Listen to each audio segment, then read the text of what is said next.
and became a Rhodes Scholar at Oxford University and then on to Yale Law School to get his law degree.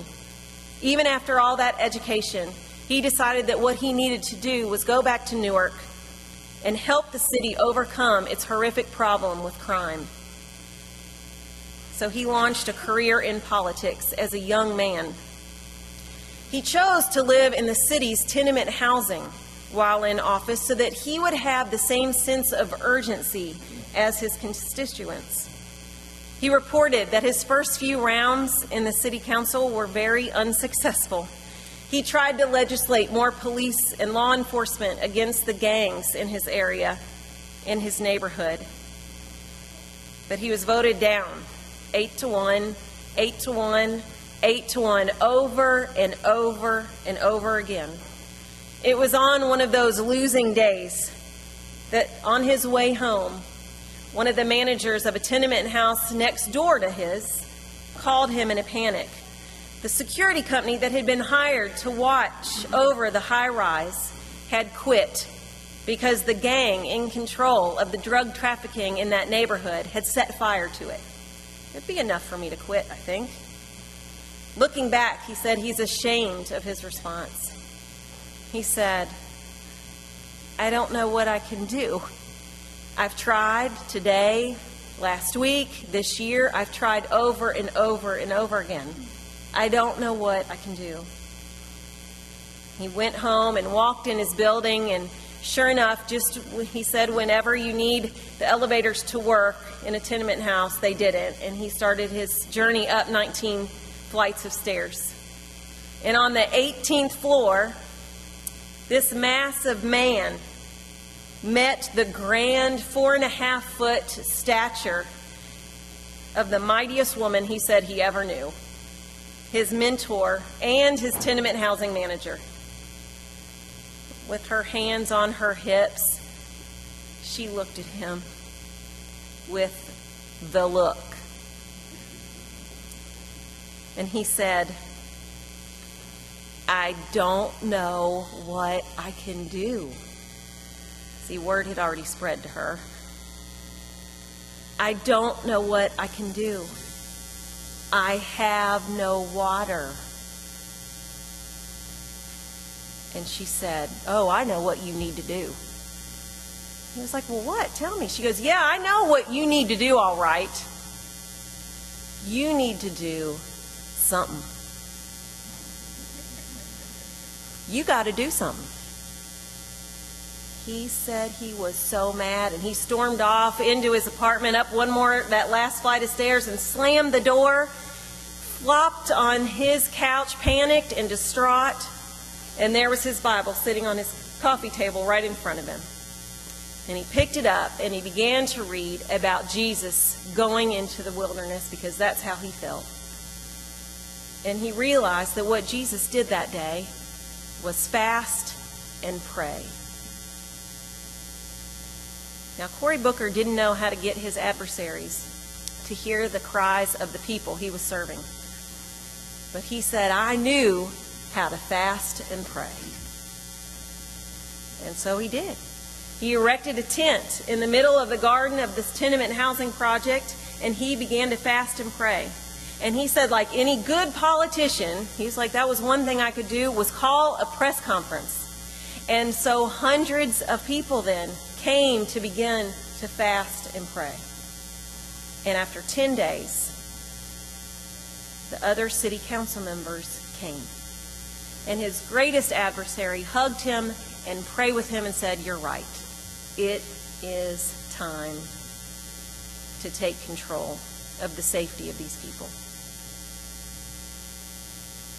Go and strike the rock with what you have in your hand, and water will flow out.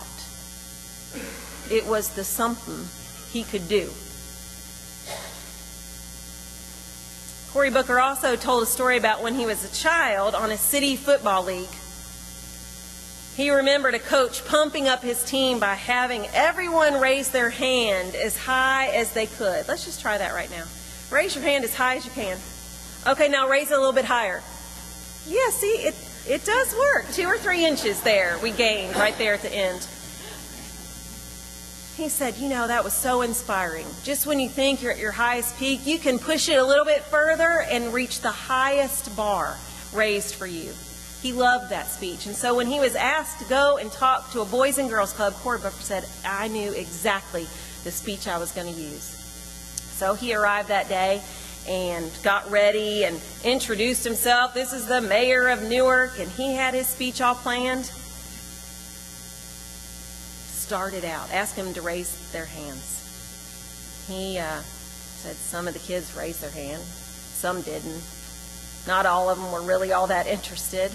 He goes, okay, this isn't going so well. So he took a $5 bill out of his pocket and held it up and said, the person who gets their hand the highest gets this $5 bill. And he said, you would not believe the chaos of that room at that moment. There was a flurry of action. Kids climbing on tables and others on others' shoulders. But there was one little boy over in the corner who was looking at him with his arms crossed. He was the smallest boy in the room. And all of a sudden that kid took off toward the door. Cory Booker ran after him and swallowed it up and said, look, I know this was hard for you. I've got another $5 in my pocket. I'll give it to you anyway. And he said that boy looked up at him and said, no, I want that $5. I know a way to get to the roof. Let me go. Cory Booker said he just handed him the $5 and the one that was in his pocket. God told Moses, take some elders with you, those who also believe that the water can come from the rock, who know how to get to the roof. Take the ones who know that seemingly impossible things can happen with God, that something really strange like water flowing out of a rock can happen. I believe that water can come from rocks. I have seen people recover from hurricanes. I have seen men and women recover from life-threatening illnesses. I have seen people live boldly as they die from those life-threatening illnesses. I have seen convicted felons come to believe that redemption is real. I have seen estranged family members reconcile after many years. I have seen abused women survive to raise their children well. I have seen water come from a rock. We have a staff in our hand, just like Moses did, and it's called the power of God. If we work with it instead of against it, we will be able to get to the roof, to lead God's people to the promised land, just like Moses did. But to get started, we have to have faith bold enough to do something, to go strike the rock. God calls us, all of us, to be leaders in this world and in the church, and to do something. Amen.